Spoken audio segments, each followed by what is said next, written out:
Lexi Kuenzle. She's an amazing woman. She was in front of a nurse's station. She's a nurse. There were 8 nurses there and a patient. And a doctor walks up, and they're talking about the assassination of Charlie Kirk that day. And he said, "Oh, I hate Charlie Kirk. He had it coming. He deserved it." Now, Lexi, she's a registered nurse. She was the only one that spoke up. She said, "You're a doctor. How could you say somebody deserved to die?" She said that you could hear a pin drop. Nobody said anything. Even the patient was just kind of like, I don't know what to say.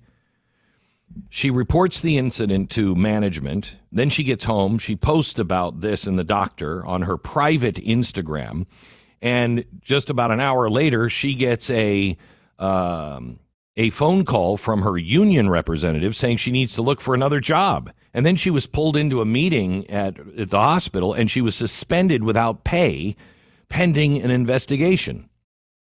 Now, she does not want to come on and talk about the hospital or, by name, or the doctor or anything else by name. And I highly recommend that as well, because she's already having to spend a lot of her own money, I'm sure, on litigation and just trying to keep her head above water. But she's been a nurse trained at the Catholic University of America. She's been a nurse for 10 years, and she joins us now. Lexi, thank you for your courage.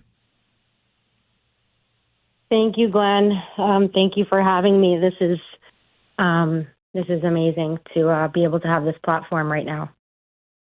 So tell me the story. I mean, beyond what we just heard, what was the patient checking out on in a wheelchair? Why is the patient at the nurse's station? And how did this come about? Was this that patient's doctor? So I don't even know. I actually didn't even know who this doctor was. I've never even seen him, nor did I know his name. I didn't even know he was a doctor. And this was in an endoscopy area. So the patient had just come out from a procedure, and it's an interesting setup. So there's stretchers all along. You have the nurses taking care. There's no rooms. So the nurse's station is directly in front of a lineup of stretchers with patients on them. So when you heard this, I mean, because this is what we went through with COVID, where doctors were actually saying, if you don't have the vaccine, I'm not going to treat you. All of a sudden, if you don't agree with the vaccine, I'm not going to treat you. You deserve to die. This is so far away from the Hippocratic Oath, which I don't even know. Do they have to take that oath anymore? Because it doesn't seem like it really exists. Nurses, we have it too. I mean, there's a set of standards that you're obligated to stand by, and I dealt with it during COVID as well as a nurse. I refused to get that vaccine. I didn't feel comfortable. I didn't want it. And I had to, I was sitting there for a month waiting for my termination letter. I said, well, what's going to happen to me if I don't get this vaccine? And they said, you'll be terminated. I said, okay, you know what? I'll wait for my letter. And on that day, it was in October, I remember I waited and waited for this letter to be fired. And, I get a call like, oh, well, you can apply for a religious exemption. And I'm like, what do you mean? I've never even heard of this before. And why are you telling me now after making me sit there for so long thinking I'm going to be fired? It was like they were coercing me to get this vaccine. So when you saw him say that, it must have been a rush back to that kind of time. Exactly. I mean, exactly. I didn't even think twice about what was coming out of my mouth. I just couldn't believe it. I just kept saying, like, you're a doctor. You're a physician. I mean, what if a patient comes into the hospital and, they're wearing, a Charlie Kirk shirt or any type of shirt that the doctor does not agree with? Now we raise the question, is this patient going to be treated the same? I have to tell you, I've had to go to the hospital, et cetera, in New York City, And I've had that very thought because, I don't, what am I wearing? A T-shirt of me? It's pretty obvious who I am. And I thought of that. And I often think of what Reagan said after he was shot. He's on the table. He's almost dead. I mean, they almost killed him. He's on the table. And right as they're putting him under, he says, hang on just a second. I'm assuming all of you are Republicans. And the Democrat said, the main doctor said, sir, we are all Republicans today. That is the way we should be. I'm not asking you to, I'm just asking you, will you treat me like a human being? Or because you politically differ from me, am I less than a human being? Am I less of an important patient to you because of my political stance? Exactly. This is way beyond politics. This is just, it's unbelievable. I mean, you should not be treated differently because of any type of view that you have. So can you tell me what happened, without getting into names, what happened to you, and then what happened to the doctor, and where does this all stand? So as you all know, I was pulled into that. I'll back it up to when I posted this on my private Instagram. Went home, I posted it. I got a call from my manager, who is wonderful, by the way.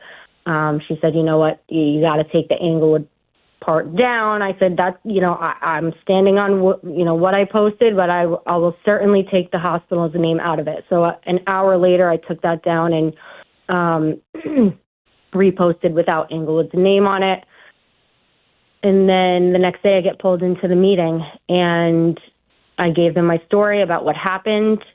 At the end of that meeting, they told me I was suspended without pay. And they told me that it was really just standard procedure and they just need to look into it. It didn't seem too serious at that point. I felt okay leaving the hospital. I don't really know what's going to happen, but they told me to just relax and this is just Correct. Standard. I said, okay. Did they do that to the doctor? So I did ask that at the end of the meeting as well. I said, so is he getting the same treatment as I am? And they told me we can't speak on it. Okay. So who knows? I mean, I don't know really anything that went down on his part. The next day I get an email from my union rep, who was in the meeting with me as well.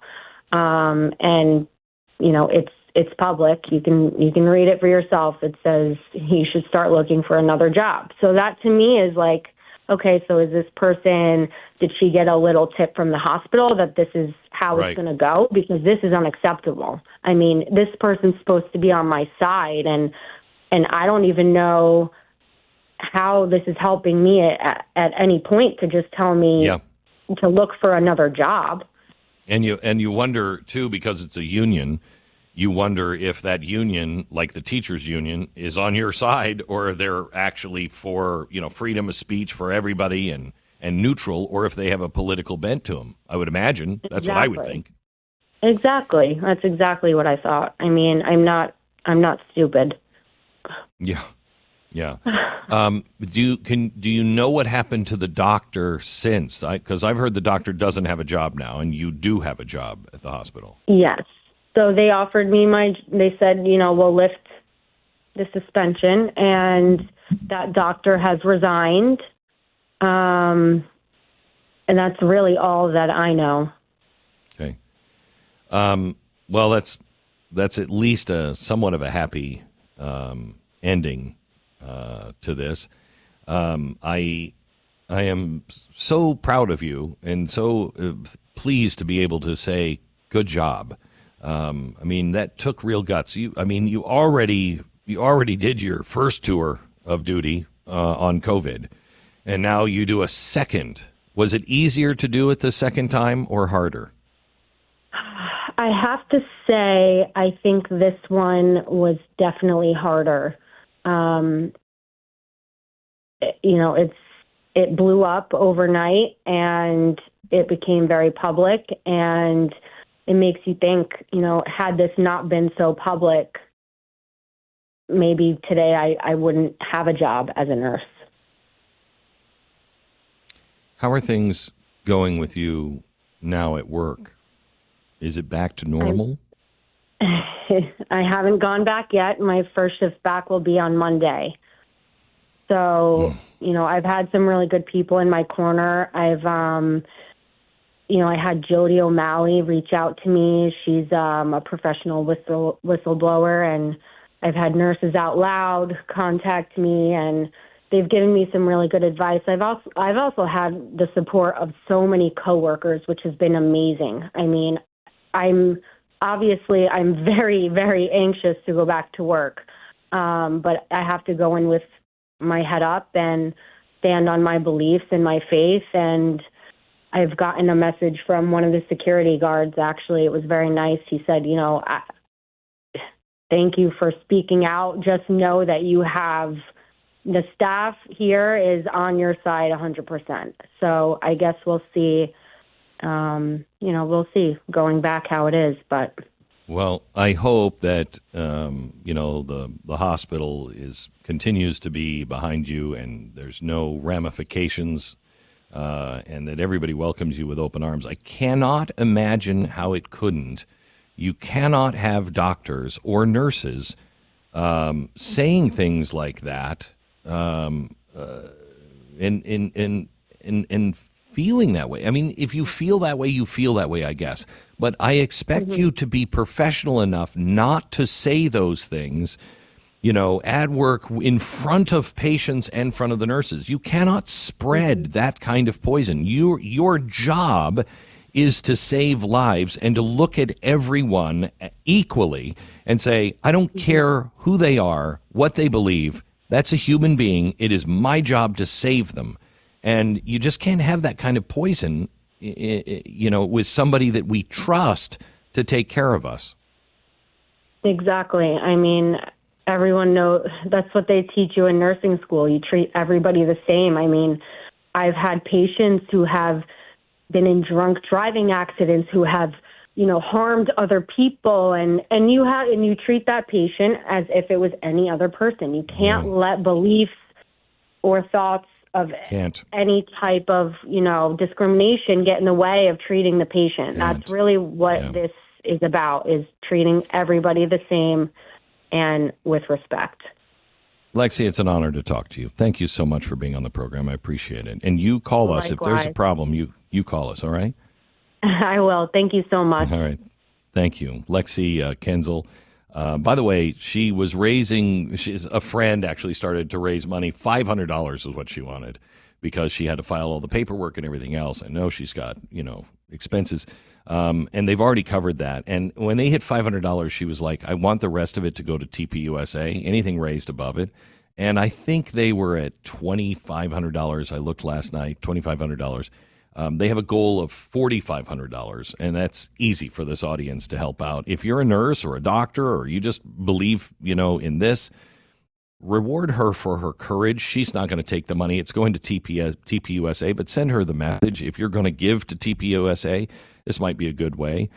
Just go to GoFundMe.com. Nurses for TPUSA. Nurses for TPUSA.